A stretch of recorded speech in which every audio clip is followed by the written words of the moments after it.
เคยลิ้นขี้ต้มเคยงมหอยกีน้องลืมแล้วดีความหาเคยอยู่บ้านนาเคยกินแกงหอยลาบก้อยหมดแดงแกงปลาบนขี่กินกับหนอคาอยู่บ้านนา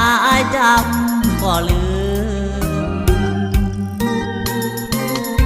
อยู่หน้าป้าสมลิ้นต้มกับอายเห็ดควายสนควายกับน้องเมื่อยามฟ้าคึมเคยลอยลิ้นน้องปิ่งจับน้องห้องให้ยืนซึมอดีตความหาครั้งหนึ่งคิดขนึงเมื่อข่าวยาวไว้บัดนี้หามีจาพัดพากไป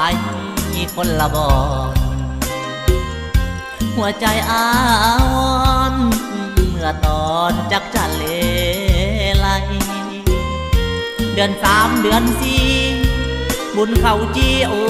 ยวันแท่ใดอยู่หัวหน้ากะเว้าห้องให้อยากกลับไปบ้านนาของเฮาเจ้าไปอยู่ไสขอให้ติดต่อนัดกันเมื่อพองานบุญบังไฟบ้านเอาอายกะสิมน้องกะให้เมื่อพ่อกันคือเก่าอยู่ห้องว่าบ้านนาคอยเจ้ากินลำเนาเมื่อข่าวยังน้อย